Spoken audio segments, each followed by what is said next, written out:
Bismillahirrahmanirrahim. Assalamualaikum warahmatullahi wabarakatuh. Sampurasun.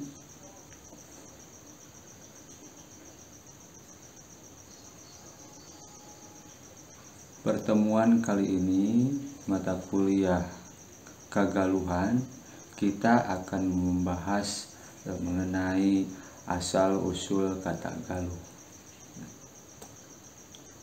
Arti dari kata galuh ini ada beberapa dari ahli. Menurut Purbacaraka tahun 1998, galuh berasal dari bahasa Sanskerta yaitu galuh yang berarti perak atau permata. Selain itu, galuh juga bisa dipergunakan untuk menyebut putri raja yang sedang menerima dan belum menikah.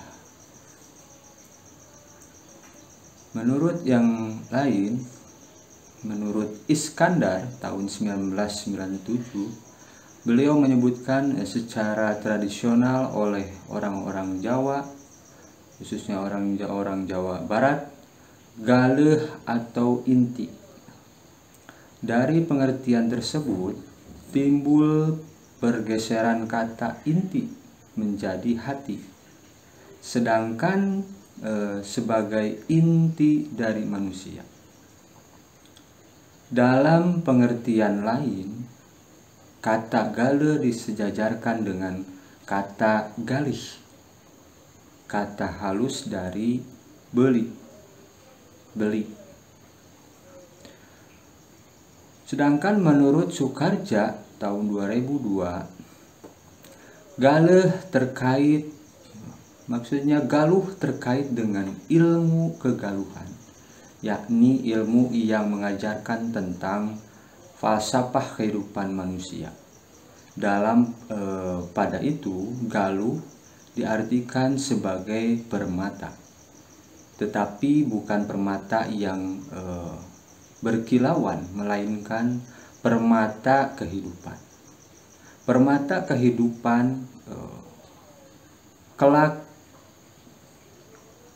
letaknya di tengah-tengah hati. Itulah dalam bahasa Sunda galuh galeuna galih. Permata kehidupan itu adalah kejujuran menjalani kehidupan, yang berarti hidup haruslah jujur agar tercapai kesempurnaan dan terhindar dari segala godaan yang menyengsarakan. Ilmu kagaluhan itu menuntut manusia untuk mencapai keselamatan hidup lahir dan batin. Sedangkan menurut W.J. Vandermeulen dalam bukunya berjudul Indonesia di Ambang Sejarah tahun 1988 menyatakan kata galuh berasal dari kata sakalo, bahasa Tagalog, yang berarti dari sungai asalnya air. Kata itu berubah menjadi sagaluh atau sagaluh, segaluh atau sagaluh. Selain itu, kata galuh secara bahasa mengandung 3 makna, yaitu pertama, kata galuh berasal dari bahasa Sanskerta yaitu galuh, berarti permata yang paling baik. Yang kedua, kata galuh berasal dari Sanskerta dari kata aga, berarti gunung, dan iwah berarti bengawan, sungai, laut. Itu menurut Dana Dibrata tahun 2009. Ketiga, kata galuh sering dimaknai sebagai galeuh dalam bahasa Sunda, yang berarti bagian di jero tangkal kai nupang teasna. Inti dari pohon pohon-pohon itu ya. Nah, itu menurut Danadibrata, arti kata tersebut jelas sangat simbolis dan syarat muatan makna yang sangat mendalam. Nama Galuh pun mengacu pada nama kerajaan dan nama kabupaten. Nah, perkembangannya seperti ini. Nama Galuh muncul dalam panggung sejarah sejak berdirinya Kerajaan Galuh. Kerajaan ini didirikan oleh seorang tokoh Sunda bernama Wretikandayun pada awal kira-kira abad ke-7 Masehi. Wretikandayun beliau semula berkuasa di daerah Kendan. Kendan termasuk wilayah kekuasaan Kerajaan Tarumanagara. Nah, sejak awal sekitar abad ke-7, pamor kerajaan itu makin mundur, terutama masa pemerintahan Raja Tarusbawa. Raja Tarumanagara terakhir tahun kira-kira 669 sampai 670 Masehi. Kondisi itu dimanfaatkan oleh Wretikandayun untuk melepaskan Kendan dari kekuasaan Tarumanagara. Upaya Wretikandayun berhasil tanpa menimbulkan konflik dengan penguasa Tarumanagara. Oleh karena Kendan tidak memadai sebagai pusat pemerintahan, maka Wretikandayun memindahkan pusat pemerintahan ke daerah Karanggamulyan yang sekarang saat ini ada di Ciamis.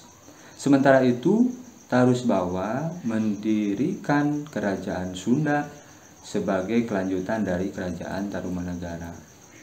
Nah, beberapa sumber tertulis menunjukkan bahwa nama Galuh telah digunakan jauh sebelum berdirinya kerajaan Galuh, awal kira-kira abad ke-7, yang berpusat di Bojong Galuh, sekarang di Karangkamulyan. Mungkin nama atau sebutan Galuh mulai dikenal oleh sejumlah warga masyarakat, melainkan cerita bersifat mitos karena cerita itu menyebar di kalangan masyarakat. Tokoh sentral dalam cerita itu adalah Ratu Galuh, penguasa di daerah yang kemudian bernama Galuh.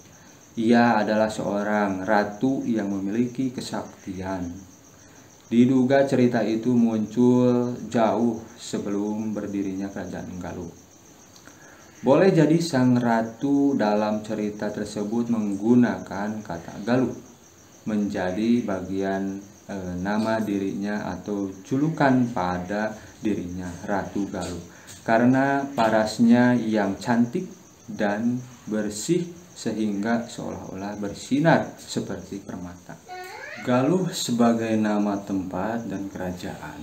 Nah, pada peta Pulau Jawa, khususnya peta kuno, tercatat tempat-tempat yang menggunakan kata Galuh, antara lain Galuh Probolinggo, Galuh Timur yaitu di Bumi Ayu, Sami Galuh yaitu ada di Purworejo, Sagaluh ada di Purwodadi, Sirah Galuh ada di Cilacap, Raja Galuh, Ujung Galuh, Tatar Galuh ada di wilayah Kerajaan Galuh. Nama kerajaan Galuh Purba sekitar abad ke-5 Masehi di sekitar Gunung Slamet, Kerajaan Galuh Kawali. Galuh dalam sumber tradisi sejalan dengan keberadaan kerajaan dan kabupaten bernama Galuh.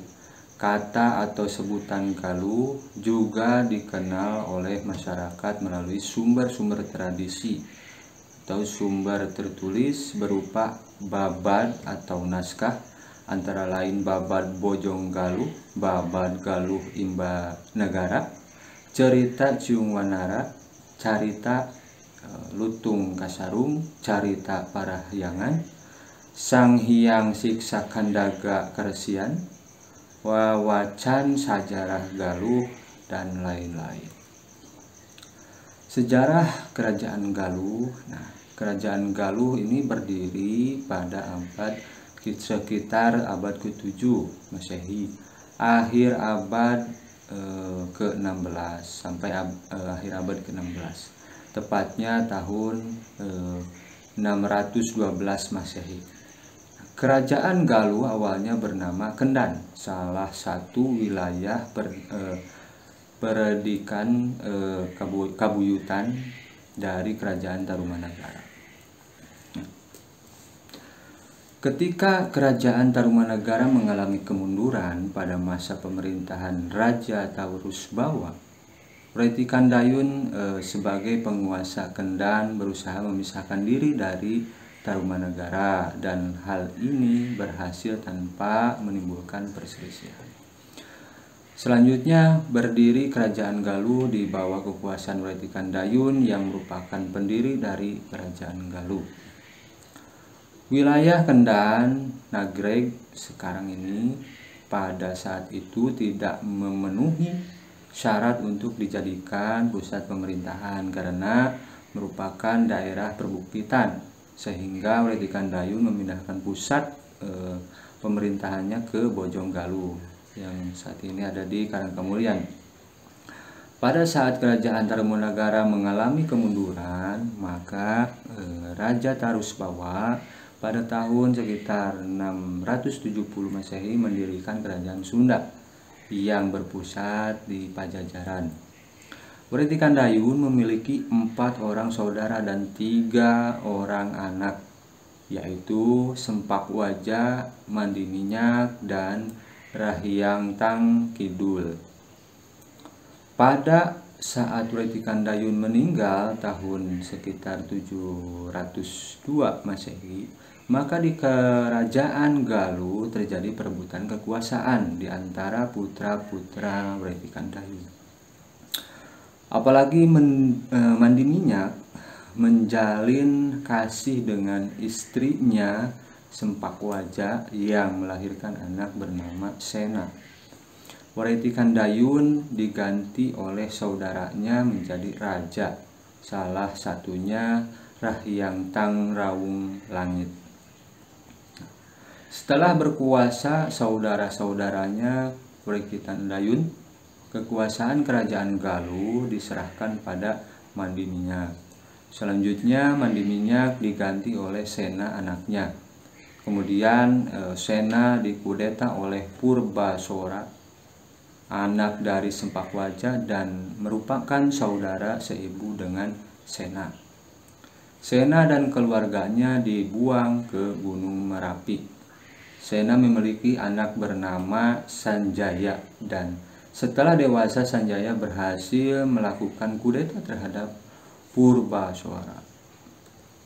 Pada saat Sanjaya melakukan kudeta, dia meminta bantuan kepada Raja Sunda Tarusbawa dan sekaligus menjadi menantu Raja Tarusbawa.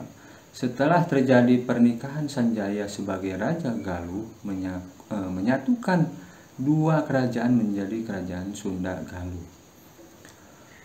Pusat pemerintahan Kerajaan Sunda yang awalnya berdiri di Pajajaran dipindahkan ke Kawali.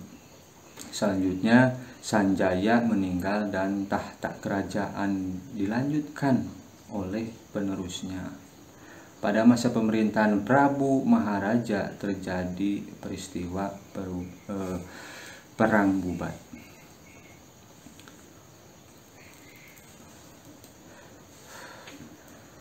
Kemudian anak Prabu Maharaja adalah Niskala Wastu Kencana, di mana Kerajaan Galuh mencapai puncak kejayaannya. Namun pada akhirnya pusat Kerajaan Sunda yang di Kawali dipindahkan lagi ke Pajajaran yang menyebabkan pamor Kerajaan Galuh menjadi memudar. Pada saat kerajaan Sunda yang berpusat di Pajajaran mengalami keruntuhan pada tahun sekitar 1570 Masehi, ternyata dikawali tidak terjadi vakum kekuasaan. Nah, kerajaan Galuh pada saat itu dipimpin oleh anak dari Prabu Haur Kuning yang bernama Prabu Cipta Sanghyang di Galuh. Setelah meninggal Prabu Cipta Sanghyang di Galuh, diganti oleh anaknya yang bernama Ujang Ngekel. Dan setelah menjadi raja namanya menjadi Prabu Galuh Cipta Permana.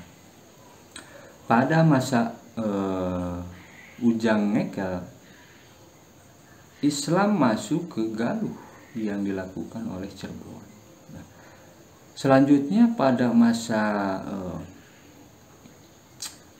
masa Prabu Galuh Cipta Permana, pusat pemerintahan kerajaan Galuh dipindahkan ke Darat Tengah, yaitu Cineam ya, di Tasikmalaya.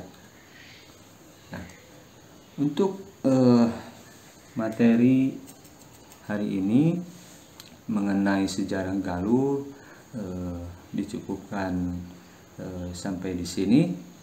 Mohon maaf apabila ada cerita sejarah atau kata-kata yang salah dalam pengucapan atau dalam sejarahnya. Mohon maaf, mohon dikoreksi. Dan untuk anak-anakku mahasiswa, mudah-mudahan bisa tercerahkan mengenai sejarah Galuh ini dalam mata kuliah Kagaluhan. Terima kasih. Sampurasun.